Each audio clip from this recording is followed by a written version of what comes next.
The proper way on how to stir a cocktail. There are many ways to make cocktails, and all of them have their own set of tricks. But when it comes down to the simple things, there is one way to always work for every drink: stirring. And today, we'll show you in detail how easy it is done. Here's what you need: mixing glassware and a bar spoon. A home alternative is a long regular spoon. For practice, use 2 to 3 shots of any liquid, as that is typically how much you will stir for a cocktail. Always add ice last to avoid over-dilution. To stir with your bar spoon, it's easiest to use the other end, as the circular shape makes it roll off the side of the glass smoothly. When finished stirring, always taste your drink using a drop from the end of the spoon to ensure it is diluted enough. If your bar spoon doesn't have a flat end, you can still use the spoon side. Always have the back of the spoon against the glass. Just make a note of the form and how the fingers do a large portion of the motion.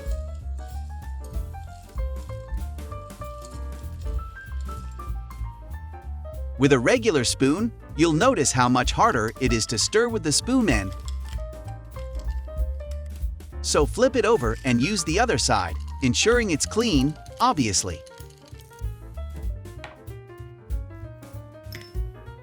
Stirred cocktails can simply be single-stranded with a Hawthorne or julep strainer.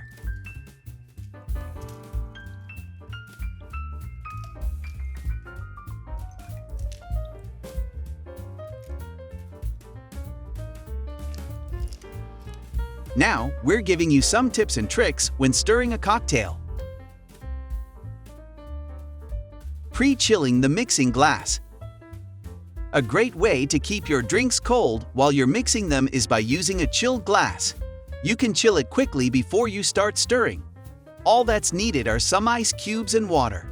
Fill up a glass with about an inch of ice and water. Then let sit for 5 minutes so they melt together completely.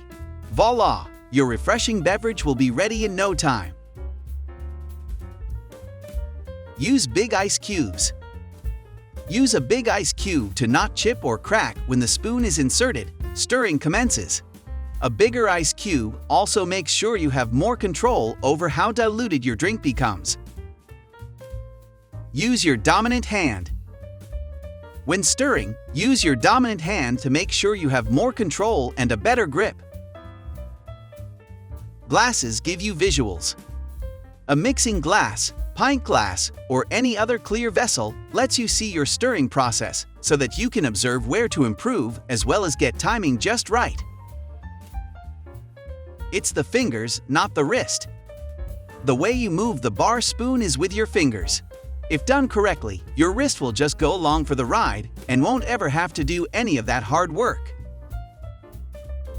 Hold the base of the glass. You may be able to hold the glass by its base or body, depending on what you want. Holding it by the bottom can help avoid a warm drink, while holding it from above will make stirring easier. Distilled water makes great ice. Making ice with filtered, distilled, or spring water results in an unrivaled and unforgettable chilling experience. The longer the stirring, the more the dilution. Stirring cocktails with ice makes it cold, but this also adds water to the drink from the melting ice. Some cocktails require longer stirring times because of their potent flavors and need a bit more dilution to get them just right. For example, for 15 seconds of stirring, you might add an ounce or so of liquid, depending on how strong your cocktail is. Furthermore, if you're not sure whether or not your drinks are ready yet after adding minutes at a time, then taste away. Stirring cocktails give you control over the amount of dilution and clarity in your drinks. As always, practice stirring with water first before using liquor to get a feel for it. If done correctly over time, you will grow into becoming an expert at shaking or stirring and create delicious stirs. Was this video helpful? If so, give it a thumbs up and share it with your friends.